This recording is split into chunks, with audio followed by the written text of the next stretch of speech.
The slap echoed through the courtroom so sharply that even the flag appeared to wince. Mom's spectacles skidded across the gleaming floor. Dad's voice came after, cold and satisfied. "You've been worthless your entire existence." For a single moment, the room remained motionless. I rose, my duty belt pulling as I stood. I lifted my police cap and placed it on the table like a silent gavel. "Your Honor," I stated. "Steady. Examine the final page." Dad turned and all color drained from his face. That instant had deep origins. I was 8 when I discovered silence could be a tool. The kitchen reeked of charred toast and coffee abandoned too long on the burner. Winter knocked at the window with skeletal fingers. Mom moved cautiously, sleeves pulled down to conceal the purple bruise on her wrist. She placed 2 bowls of cereal on the table and wrapped a smile around the pain. "Eat before it becomes mushy," she urged. Dad entered heavily booted, a storm system in a plaid shirt. "Where's my coffee thermos?" he barked. "On the counter," Mom replied. He grabbed it, eyes catching her sleeve. "Clumsy as usual." "I knocked over a pot," she explained. He scoffed, bound to be disappointed. "Typical." His glance swept over me and my sister Leah. "I'm not raising 2 princesses who can't accomplish anything." He pushed the toast so the fragments leaped. "Burnt," he declared. "Can't even prepare breakfast." When the door banged shut behind him, the house released its breath. Mom wiped the counter with a tissue as if she could eliminate what lingered in the atmosphere. "He's simply exhausted," she murmured. "He doesn't need to be harsh," I protested. "Finish eating," she responded. "School begins shortly." The wind nipped our ankles during the walk to school. Leah's shoelaces dragged like dark serpents. "Is Mom all right?" she inquired. "She's resilient," I assured her, polishing the phrase like currency. In a storefront window, a television displayed a police officer raising yellow tape. The officer's expression was composed. No yelling, no cowering. Something within me clicked like a lock finding its place. That afternoon, the house smelled of cornbread. Mom caressed my cheek. "How was school, Anna?" "We studied Harriet Tubman," I replied. "Courage doesn't need to be noisy." "You're correct," Mom answered. Dad returned home late and intoxicated. His keys fumbled at the lock. He glanced at the cornbread, then at Mom. "You attempting to compensate for this morning?" "It's cornbread," she stated. "You enjoy it with honey?" "I prefer a woman who understands her position." His hand lashed out and struck the plate from her grasp. It exploded. Leah shrieked. I observed crumbs scatter across the tiles like golden confetti from an unwanted celebration. "Stop," I declared. "Silence." But it drew a boundary. He whirled, surprised a child had dared to speak. "What?" "Stop." He chuckled, warm beer malicious. "Listen to that. She believes she's a cop." Mom stepped between us so swiftly her shadow divided me. "Please," she told him. "Go rest. I'll clean this." He pushed past. Mom crouched and collected ceramic fragments from the floor. I knelt beside her. "You don't need to endure this." She gathered pieces until their edges cut her skin. "You and Leah require shelter," she whispered. "If I depart, where do we go?" I had no response that wasn't fantasy. So, I assisted. We cleaned the kitchen, breathing together, like swimmers beneath the same current. When we concluded, water revealed the wounds in her hands, and she winced. She shook them dry and smiled faintly. At night, I created lists. Facts, emotions, control. Fact: Mom was gentle. Emotion: I was terrified. Control: I could master composure. I could become the person who arrives and declares enough. On Sundays, when Dad dozed through the afternoon, Mom brought us to the park. Leah pushed her legs on the swing. I measured the arcs. Bruises transformed colors like dawn, purple to brown to yellow to nearly vanished. Each time a mark disappeared, A fresh one emerged, a cycle that refused to conclude. Once a patrol car passed by. A female officer raised 2 fingers from the steering wheel in a brief salute. It felt like a key placed in my palm. Someday I resolved I would wear tranquility. I informed Mom while we folded clothes. I want to become a cop, I announced. I want to be the person who appears and says enough. She held a towel midway, measuring me with a seriousness she reserved for genuine matters. It's perilous, she stated. But danger doesn't frighten you. Witnessing people suffer and pretending you cannot act, that frightens you. Her seeing me clearly made my eyes burn. I'll study diligently, I promised. Run each morning, master the law. She smoothed my hair, then do it. But pledge me something. What? When you're powerful, truly powerful, use it to shield. Don't become the thing that forged you strong. I pledged. Children make pledges like paper vessels. Most founder. Mine didn't. It survived every tempest in that house. Slammed doors, mumbled curses, apologies Mom offered to the emptiness. It survived the nights I held Leah in the closet while Dad stalked the hallway seeking a battle he could win. It survived until a badge and duty belt replaced the terror I'd worn like second skin. Years afterward in that courtroom, when I stood and placed my cap down, the paper vessel had become iron. But the forging commenced here: burned toast, warm cornbread, park swings, laundry, and whispered pledges. People believe revenge is thunderous. The reality is quieter. It's a girl learning the weight of a brim and the sound a key makes when it rotates. It's patience building shelves no one notices until the door opens and the person you've been constructing walks through. I grew into the stillness. I learned to take notes no one anticipated reading, faces, to hold the correct word like an instrument instead of a weapon.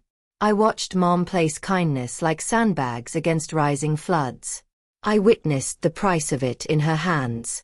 So when the slap landed in court and the room froze, I wasn't merely a daughter. I was a pledge fulfilled. Your Honor, I stated, examine the final page. The courthouse walls still resonated in my bones. But the memory that drew me forward wasn't born in oak benches and elevated gavels. It existed in a small kitchen where steam rose from chipped enamel pots and a woman with weary eyes attempted to fold hope into every meal. Mom was the type of woman who could stretch $1 until it cried. She carried her bruises like secret treasures hidden under sleeves dusted with powder. To the external world she was quiet, perhaps even fragile, but I knew the truth. She was steel that had learned to flex without shattering. She persevered because of us. At night, after Dad stumbled into bed, reeking of whiskey and cigarette ash, she remained awake under the dim lamplight, repairing Leah's torn dress or pressing my uniform. The iron hissed and murmured, her eyes half shut, but her hands steady. I simply want you girls to have better, she'd whisper when she caught me watching. Better, the word attached to me. But better demanded sacrifice. I recall the way she'd pause at the grocery store, calculator in hand, weighing bread against milk. Sometimes she skipped meals and claimed she wasn't hungry. We were too young to know hunger leaves traces. Why don't you abandon him? I asked once, voice trembling. I must have been 12. She froze over the sink, dishwater circling around her wrists. For a moment, her back was a mountain I couldn't scale. Then she turned, face softened but eyes moist. Because leaving isn't without cost, Anna. He'll claim the house. He'll drag you girls through court. Sometimes remaining is the only way to keep the storm within these walls. I despised that answer, but I comprehended. Leah needed braces. I needed books. Mom bore the blow so we could carry pens. School was my refuge. I stayed late for debate team, track practice, anything that kept me away from the house. But every time the bus pulled into our street, my stomach tightened. Would Dad be waiting with a sneer? Would Mom be concealing another bruise? Leah once asked, "Do you think she still loves him?" No, I said too quickly, then softer. She just loves us more. The affair started like smoke you don't notice until the room is clouded. Dad shaved more, bought new shirts, smelled of cologne too sharp for the factory floor. His voice changed, slick when he talked on the phone. Mom folded laundry with shaking fingers, her lips pressed thin. She knew, wives always know. Yet she said nothing. She endured again, holding silence as though it could anchor the family. I hated him more for it. Not just the cheating, the humiliation, the way he strutted in late, whistling like a rooster while Mom served him dinner as if dignity weren't bleeding out at her feet. One night, Leah burst into tears over algebra. Dad barked, "Figures, useless like your mother." Mom crossed the room before I could move. She sat beside Leah, arms encircling her shoulders. "You are not useless," she whispered firmly. "You are light. You are mine." Leah leaned into her and I saw it. Mom wasn't powerless. She fought in small ways, shielding, affirming, planting seeds of worth that Dad couldn't uproot. When I graduated high school, Dad didn't show. Mom sat in the bleachers with a bouquet of gas station carnations, eyes shining as if they were roses. "You did it, Anna," she said, her voice cracking. "Every step you take is proof it wasn't for nothing." I clutched the diploma, heart splitting. For nothing. No, for everything. That night, while Leah slept, I whispered to Mom, "I'm going to the academy. I'll be a cop." Her breath caught. "Anna, that's dangerous." "I know, but it's my way out, and one day I'll have the strength to protect you too." Her eyes brimmed. She reached across the table and took my hand. Her palm was rough, scarred by years of scrubbing, sewing, surviving. "Then promise me one thing." "What?" "When you stand in that strength, don't use it to destroy. Use it to heal what's left of us." I promised, but inside I knew healing sometimes required fire. Years passed. I wore the uniform. I learned the law, the weight of a baton, the restraint of silence. But at home, Mom was still enduring. Dad's mistress had sharpened her claws, whispering poison. He began talking of selling the house, of starting fresh. "Fresh with her," I muttered one night when Mom told me through tears. Mom only shook her head. "I can take losing him. But losing you girls home." Her voice broke. "That I can't bear." I looked at her then, shoulders bowed, hair streaked with gray far too soon. She had given her life to shield us, and he wanted to strip her of even the roof. That night, I began collecting things, receipts, photos, witness statements, quietly, methodically, not as a daughter, as an officer. Because Mom had endured enough. Looking back, I realized her endurance was both her prison and her armor. She chose silence so we could speak. She bore pain so we could dream. And though the world saw her as timid, I saw the bravest woman alive. When she shook in court, pen quivering as she signed documents that would tear apart her marriage, I witnessed every night she had remained awake for us. Every bruise she had concealed, every sacrifice she had endured. And I understood this. Her perseverance had purchased us time. My power would purchase her liberty. The night everything came tumbling down didn't begin with thunder, but with the scent of cheap cologne and cigarette smoke that adhered to Dad's jacket when he stumbled through the front door. I was visiting home on a brief leave from the academy, my uniform still rigid in its fresh stitching. Leah was completing homework at the kitchen table. Mom stood at the stove stirring broth that smelled of onions and garlic, her sleeves pulled low as usual. Dad threw a folded bundle of papers onto the counter with a grunt. "Sign it." Mom turned, ladle trembling in her hand. "What is this?" "Divorce," he stated bluntly. "The girls are mature. You're not required anymore." Leah dropped her pencil. "What?" Dad didn't even glance at her. "Don't make it theatrical. It's long overdue." Mom unfolded the pages with shaking fingers. Her lips moved silently over the words. Then she pressed them together as if attempting to hold herself intact with pure will. "I don't desire this," she whispered. Dad's laugh was harsh, slick. "Don't desire it. Since when do you get to desire anything? You think I'm requesting? You'll sign." Her eyes darted toward us, the same expression I had witnessed 1,000 times, a plea not to intervene, not to worsen it. She had weathered every tempest for our sake, but this tempest was tearing the house from its foundation. That night, I followed her to the back porch. She sat on the steps, arms wrapped tight, as if the night air could consume her entirely. The moonlight traced the lines of fatigue carved into her face. "I can't battle him, Anna," she said quietly. "If he desires the divorce, he'll claim everything, the house, the savings. I don't possess the strength." "You don't need to battle him alone," I said. "You have me." Her smile was weak, tired. "You're my strength, but I can't pull you into this." I wanted to cry that she had pulled me into it years ago when I was a child, hiding from his fists. But I swallowed it back. Instead I said, "He won't prevail. Not this time." Inside, the phone rang. Dad's voice slithered through the screen door, low and eager. Sweet words he had never given Mom poured into the receiver. He was speaking to her, the mistress. My fists clenched so tightly the bones ached. The next morning, Mom tried again to negotiate with him. "We can resolve this," she said gently. "For the girls, for Leah."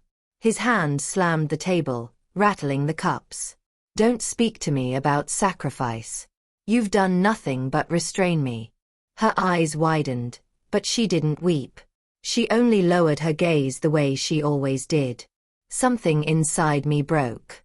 "Stop blaming her for your failures," I said, stepping into the kitchen. My academy badge caught the morning light, sharp against my chest. He turned slowly, his smirk widening. "Look at you, pretending that badge makes you somebody. Still my little girl. You'll always obey me." "No," I said, voice steady, though my heart raced. "Not anymore." The breaking point arrived 2 weeks later. He returned home with a mistress in tow, brazen, painted lips, smirking as she leaned against our doorway like she owned the place. Mom froze in the living room, wringing her hands. Leah fled upstairs, eyes wide with shame and rage. Dad waved the papers again. "Sign or I'll ensure you get nothing. Not the house, not a cent. You'll be fortunate if I let you keep your clothes." The mistress sneered, her hand coiling around his arm. "Do it, darling. End this charade." Mom swayed on her feet, pale as paper. Her voice broke when she whispered, "Please, don't do this in front of the girls." "Girls," he scoffed. "They're old enough to understand their mother's worthless." That word worthless struck like a knife. I had heard it my entire life, but hearing it now from his lips, sharpened by another woman's venom, ignited something raw and dangerous inside me. I stepped forward. "Enough." He turned, eyes narrowing. "You don't command me." "Maybe not before," I said, shoulders squared. "But I'm not 8 years old anymore." That night, when Mom finally collapsed in her room, weeping into the pillow, I sat awake at the kitchen table. The divorce papers lay crumpled beside me. I smoothed them out, studied them, every line of fine print. And I made a decision. If he wanted a battle, I would give him one. Not as his daughter, but as an officer. I began gathering everything. Old photographs of bruises, hospital receipts, police call logs, even the neighbors' statements about the screaming arguments. I kept it all in a folder locked in my academy-issued case file. Mom had endured too long. The time for silence was finished. The final straw wasn't just his demand for divorce. It was the smug certainty in his eyes. The belief that she would shatter as easily as he broke a plate or slammed a door. He thought endurance meant weakness. But endurance had given me time to grow fangs. So when the summons came for court, when the date was set, I was prepared. Mom trembled as she prepared, whispering prayers that he might show compassion. But I knew better. Men like him don't cease until someone stops them. And I would be that someone. The girl who once whispered stop in a shattered kitchen had finally found her voice. The courthouse smelled of polish and dust, like old wood soaked with decades of anger and hope. Sunlight slanted through tall windows, illuminating dust motes that floated as if suspended in judgment. The air was heavy, thick with whispered gossip from strangers waiting on their own cases. But for me, every sound blurred into the hammering of my own heart. Mom sat beside me at the plaintiff's table, her hands folded tight around a tissue that had already twisted into ropes. She wore her Sunday dress, blue with faded flowers, chosen to make her look respectable, though her eyes betrayed sleepless nights. Her lips moved silently, prayers shaping and reshaping. Across the aisle, Dad leaned back in his chair with the swagger of a man who believed the law bent to him. His mistress sat beside him, legs crossed, a thin smile curling her lips. She wore perfume so sharp it carried across the room, cutting through the scent of paper and ink. Her nails drummed the table like a drumbeat of contempt. The bailiff called order and the judge entered, robes flowing like shadow. Everyone stood. I rose with them, my police cap tucked against my chest, the brim pressing into my ribs. The proceedings began. Lawyers droned, papers shuffled. But what I remember most is Dad's voice. Confident, practiced cruelty laced with fake charm. "Your Honor," he said, gesturing toward Mom. "This woman has contributed nothing. I paid the bills. I maintained the house. She's had decades of free lodging and meals. Now she'll walk away with what she deserves.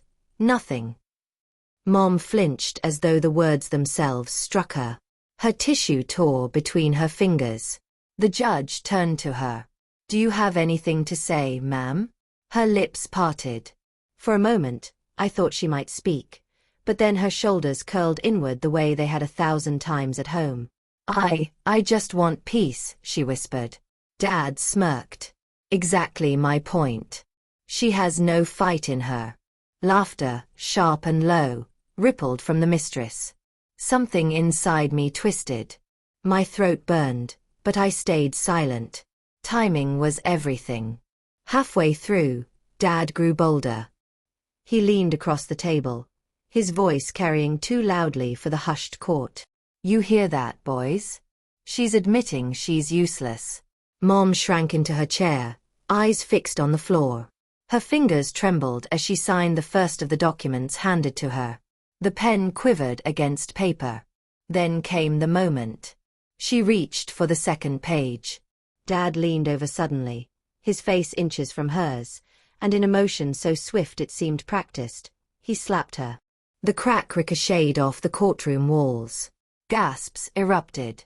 The pen clattered from her hand. "You've been useless your whole life," he spat. The bailiff stepped forward, but the judge held up a hand, shock hardening into cold authority. Silence smothered the room. Mom's breath came ragged, her cheek flaming red. Yet even then, she picked up the pen with trembling fingers, as though determined to finish, to surrender if it would end the storm. And I couldn't sit any longer. My chair scraped back. The sound was sharp, vinyl. Every head turned. I rose, spine straight. The years of training pressing through my stance. My hand lifted the cap from the table, fingers curling around its brim. Slowly, deliberately, I set it down before me. "Your Honor," I said, voice even, but loud enough to carry. "Please check the last page." The mistress's smile faltered. Dad's eyes snapped to me. Fury and sudden unease warred in his expression. "What are you doing?" he growled. "Sit down." But the judge's hand was already flipping through the stack of papers. My evidence was there, tucked where only I knew to place it. Photographs of bruises, sworn statements, receipts from hospital visits, copies of reports I had pulled through official channels, years of silence distilled into ink and signatures. The judge's brow furrowed. "What is this?" I swallowed the fire in my throat, keeping my voice calm. "The truth, Your Honor." A murmur spread through the room like wind through dry leaves. Dad shifted in his seat, suddenly less sure of himself. His hand twitched as though to reach for the papers, but the bailiff stepped closer. His mistress's perfume seemed to sour, the sweetness turning rancid in the heated air. For the first time, Mom looked up. Confusion, hope, and disbelief all flickered across her face. She stared at me. Her lips parted, but no words escaped. I gave her the smallest nod. It's okay. You're not alone. The judge cleared his throat, eyes scanning each line with growing gravity. These are serious allegations. Mr. Callahan, you'll answer to them before this court. Dad's smirk collapsed. This is nonsense. Fabrications. His voice cracked on the last word. I stood straighter. Every statement is verified, every photograph authenticated. The law does not ignore abuse, no matter how long it's been buried. The silence that followed was heavy, reverent, like the pause before a verdict. As the courtroom settled into stunned quiet, I felt something shift. 4 years, silence had been Mom's shield. But in that moment, silence became my weapon. Every second that Dad's face paled, every heartbeat that stretched as the judge read, was proof that endurance had not been weakness. It had been waiting for this. And I was done waiting. After the judge's voice fell silent, no one drew breath. The air was fragile, ready to break. My heart pounded so loudly, I was certain the entire courtroom could hear it. Then Dad moved. He slammed both palms against the table, rattling the water glasses. His chair shrieked back. His face blazed red, lips twisted in a sneer that revealed every broken tooth of his fury. You think you're somebody now? Wearing that uniform. You're nothing but my rebellious little girl. The mistress reached for his sleeve, but he shrugged her off. He prowled across the aisle toward Mom, who was still crouched, fingers gripping the tissue like it could protect her. Sign the papers, he hissed. You don't get to humiliate me in front of all these people. The judge raised a hand. Mr. Callahan. But Dad didn't listen. His rage had blinded him. His arm swept back, and before anyone could prevent him, he hit her again. The crack resonated like a gunshot. Gasps rippled through the room. The bailiff lunged forward. I was already moving. My chair crashed as I stood. The floor shook with the force of my boots. My cap remained on the table, brim pointed toward the judge like a silent witness. I stepped between Dad and Mom, shoulders squared, pulse steady as iron. Enough, I said. The word wasn't loud, but it cut deeper than a scream. The room quieted, waiting. Dad's eyes met mine, surprise flickering there. Surprise that I would stand so boldly. Surprise that the daughter who once cowered in corners now blocked his path. His jaw worked. Get out of my way. No, I replied. The bailiff caught his arm, but he yanked free, still glaring at me. His hand rose, the same hand I had seen raised too many times as a child. But this time, I didn't cringe. This is a courtroom, I said, my voice sharp as steel, and the law will answer for what you've done. He froze, startled by the authority in my tone, the years at the academy, the hours of training, every lesson in restraint, all of it gathered in my stance. I wasn't his daughter in that moment. I was the officer the badge had created. The judge's gavel cracked. Bailiff, restrain him. The bailiff snapped cuffs over Dad's wrists.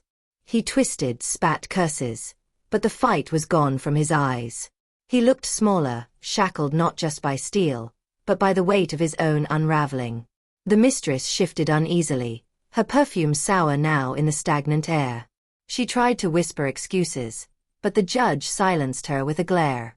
I turned back to Mom. She sat trembling, her tissue shredded to confetti in her lap. Her cheek was flushed where his hand had landed. For a second, I saw the little girl in myself again, kneeling on a kitchen floor beside her as she picked up shattered plates. Only this time, she wasn't alone.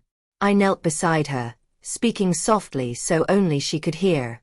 It's over, Mom. You don't have to endure it anymore. Her eyes filled, tears spilling onto the blue flowers of her dress. She reached for my hand, gripping it with surprising strength. Anna, she whispered. You stood up. I swallowed hard. For both of us.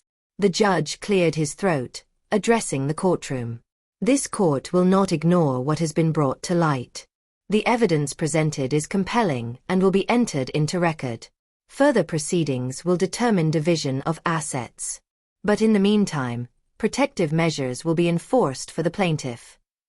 Protective measures. Words Mom had deserved decades ago, but had never been granted. The mistress rose abruptly, voice shrill. This is ridiculous. He's the provider. The judge's gavel fell. Sit down, ma'am.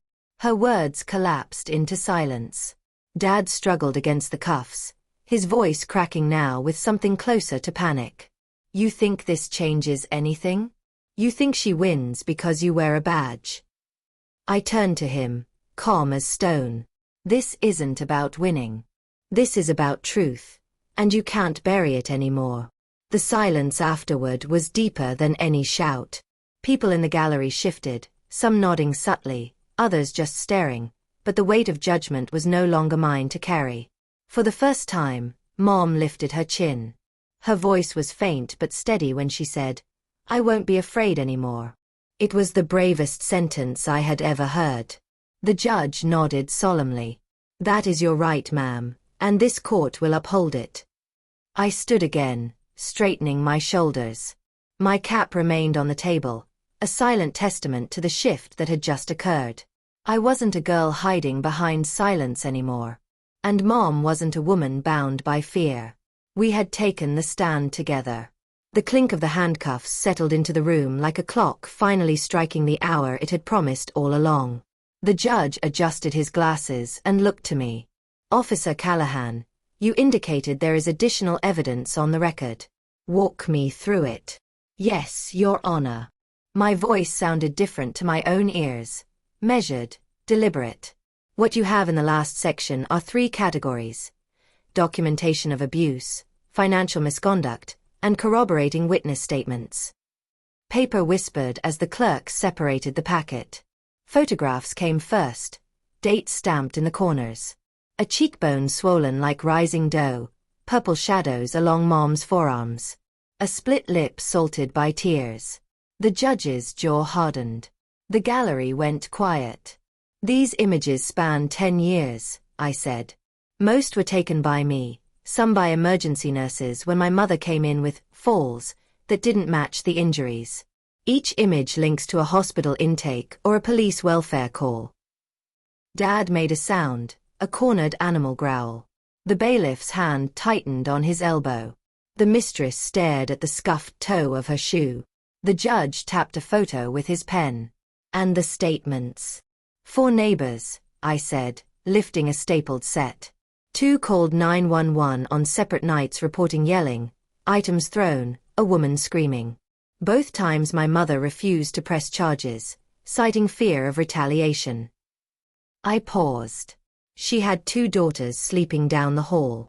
Mom's fingers tightened around mine under the table. Next, I said, letting my tone turn colder, financial misconduct. I laid out bank statements in neat rows. Withdrawals coincide with hotel receipts and jewelry purchases, items never gifted to my mother. There are also cash transfers to a personal account held by Miss Avery. I believe gifts is the word you're reaching for, the mistress snapped. The judge didn't look at her. Counsel will advise your client to remain silent unless addressed. His gaze slid to Dad. These transfers, were they made with marital funds? My money is my business, Dad said, trying for swagger. In a marriage, the judge answered, your money is our business. I turned the next page. There's also a quitclaim deed drafted but not executed, prepared by Mr. Callahan to transfer the house to an LLC formed last year. The timing corresponds to Ms. Avery's increasing presence. Alleged, Dad's attorney inserted weakly. Documented, I said, sliding forward the state filings. This was an attempt to strip my mother of the home she has maintained for 28 years. The judge read, expression flattening. Why bring this now, officer, and not years ago? I breathed. Because I was a child. Because my mother asked me to keep the storm inside our walls. Because some kinds of safety require timing. Today she asked for peace. This is the road to it. Mom squeezed my hand. The clerk set one more packet on the bench. The judge flipped it open and stilled. Audio recordings. Yes, Your Honor. Legally obtained in a one-party consent state. I kept my voice steady. You'll hear Mr. Callahan threatening to sell the house if my mother refused to sign and disappear. You'll also hear Ms. Avery encouraging him to finish her off in court so they could start fresh. Miss Avery went paper white. That's out of context. Context, the judge said evenly, is what trials are for. Today is about protection, assets, and credibility. He nodded to the clerk. Speakers crackled. My father's voice filled the courtroom. Lazy cruelty whiskey slicked. She's had it good on my dime. She can take a bag and get out. I'll see her on the curb with her little charity smile. Then Miss Avery. Stop coddling her. File win and move me in. The house won't even remember her name. When the audio clicked off, the room felt colder. The judge closed the file. Mrs. Callahan, he said, using the name she was poised to relinquish, you will not sign anything today. This court issues an immediate protective order. Mr. Callahan, you are barred from the marital home pending a full hearing. A forensic accountant will evaluate dissipation of marital assets. Dad surged to his feet. The cuffs jerked the chain. You can't throw me out of my own house. I can and I am, the judge replied. Sit down. He sat. A knot loosened at the base of my throat. I put a hand on Mom's back. Warmth came through the fabric, a line of heat under my palm. Thank you, she whispered. We're not finished, I told her. But you don't have to be afraid tonight. The clerk marked the orders. The bailiff adjusted his stance. Paper became law. Ink became shelter. Dad stared at me, confusion dimming his fury. He had built himself a mirror that only reflected his power. Today it cracked. In the fragments, he finally saw the truth. We weren't afraid of him anymore. The judge stacked the files and let a thread of warmth into his voice. This court recognizes endurance. It should not be mistaken for consent. We will reconvene for distribution. For now, the plaintiff is protected. He looked up. Officer Callahan, good work. A flush rose to my cheekbones. Thank you, Your Honor.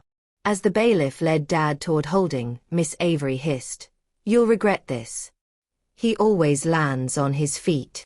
Not on our backs, I said. We left the courtroom slowly, learning how to walk in a world that tilted differently. Outside, the sky had that pale, scrubbed color it wears after a storm. Where will we go? Mom asked. Home, I said.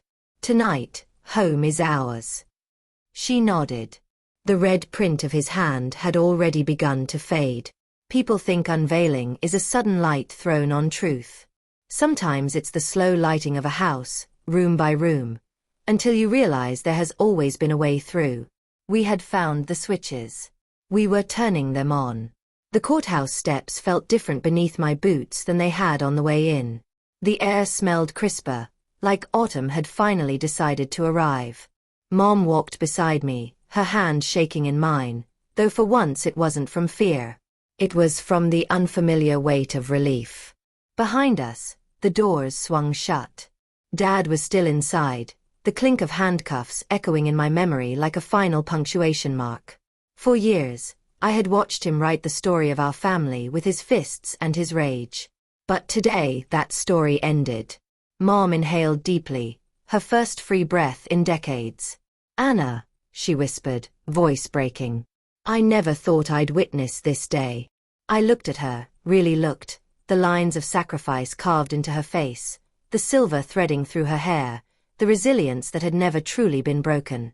You earned it, I said. Every ounce of this freedom is yours. Her eyes glistened. No, we earned it. You stood when I couldn't. I shook my head. Mom, you stood every day. You held this family together even when he tried to tear it apart.